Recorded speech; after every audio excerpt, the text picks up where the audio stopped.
Apartheid.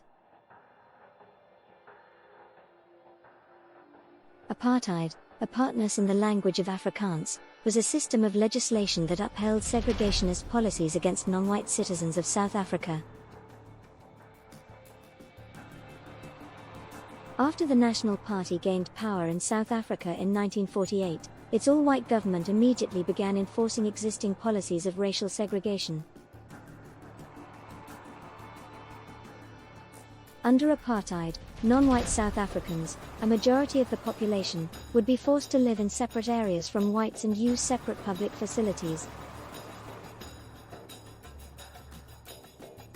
Contact between the two groups would be limited.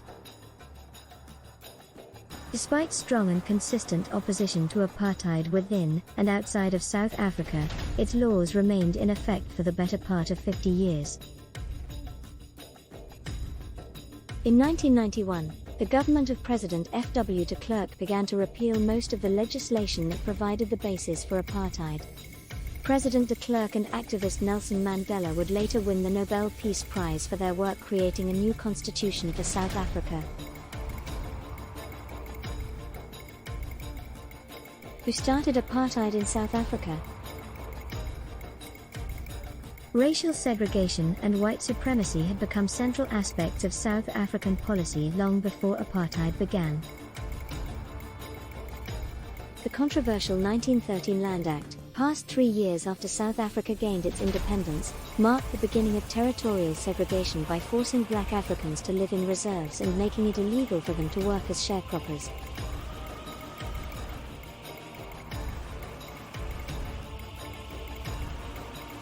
Opponents of the Land Act formed the South African National Native Congress, which would become the African National Congress, ANC.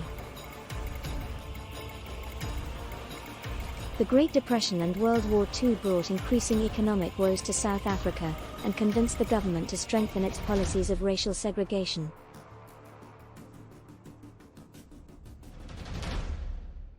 In 1948, the Afrikaner National Party won the general election under the slogan Apartheid, literally apartness. Their goal was not only to separate South Africa's white minority from its non-white majority, but also to separate non-whites from each other, and to divide black South Africans along tribal lines in order to decrease their political power.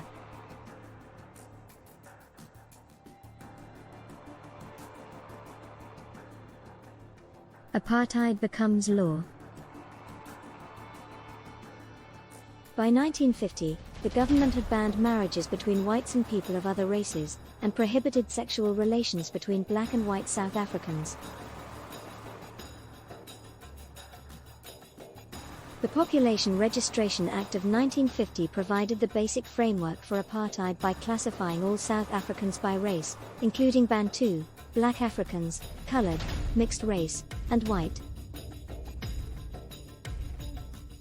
A fourth category, Asian, meaning Indian and Pakistani, was later added. In some cases, the legislation split families. Parents could be classified as white, while their children were classified as colored.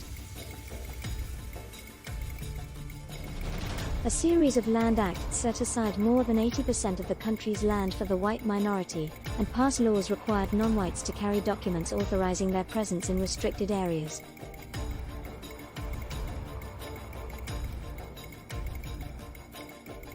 In order to limit contact between the races, the government established separate public facilities for whites and non-whites, limited the activity of non-white labor unions and denied non-white participation in national government.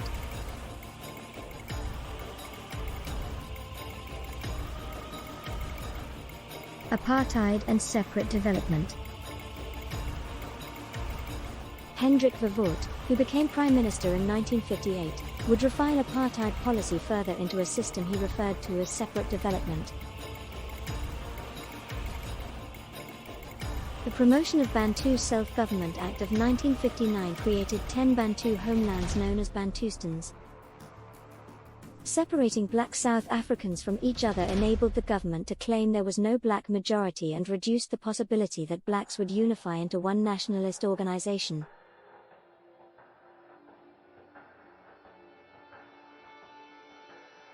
Every black South African was designated as a citizen as one of the Bantustans, a system that supposedly gave them full political rights, but effectively removed them from the nation's political body.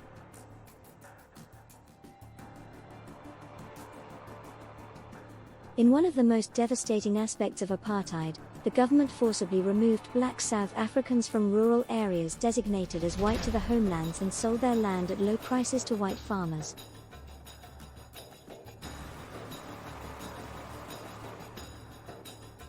From 1961 to 1994, more than 3.5 million people were forcibly removed from their homes and deposited in the Bantustans, where they were plunged into poverty and hopelessness. Opposition to apartheid.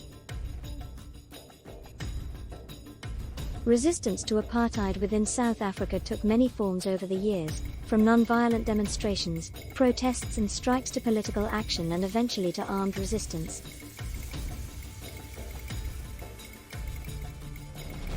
Together with the South Indian National Congress, the ANC organized a mass meeting in 1952, during which attendees burned their passbooks.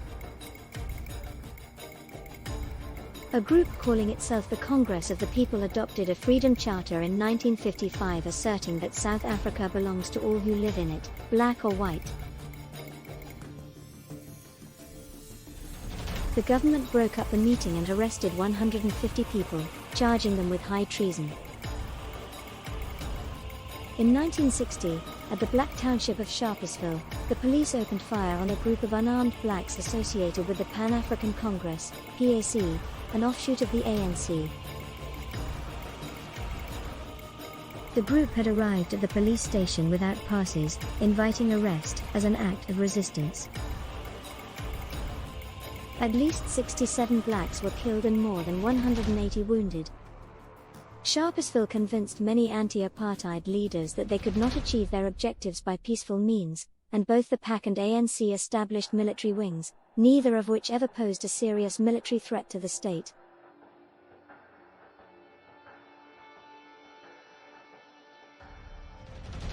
By 1961, most resistance leaders had been captured and sentenced to long prison terms or executed.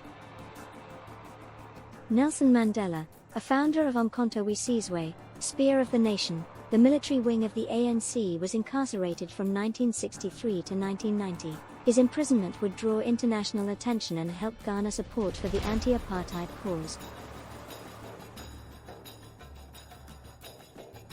On June 10, 1980, his followers smuggled a letter from Mandela in prison and made it public: "Unite. Mobilize. Fight on. Between the anvil of united mass action and the hammer of the armed struggle we shall crush apartheid. Apartheid comes to an end." In 1976, when thousands of black children in Soweto, a black township outside Johannesburg, demonstrated against the Afrikaans language requirement for black African students, the police opened fire with tear gas and bullets.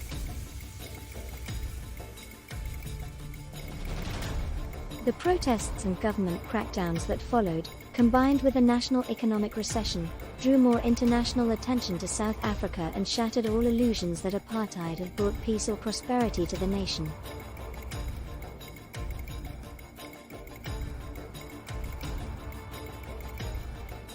The United Nations General Assembly had denounced apartheid in 1973, and in 1976 the UN Security Council voted to impose a mandatory embargo on the sale of arms to South Africa.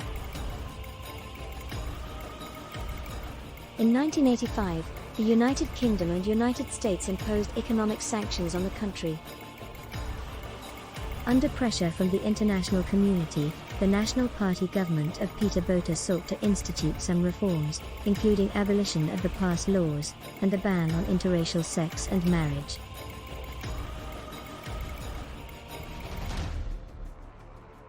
The reforms fell short of any substantive change, however, and by 1989 Botha was pressured to step aside in favor of F.W. de Klerk.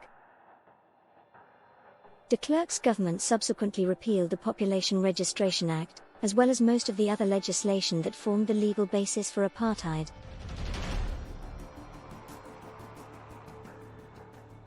De Klerk freed Nelson Mandela on February 11, 1990.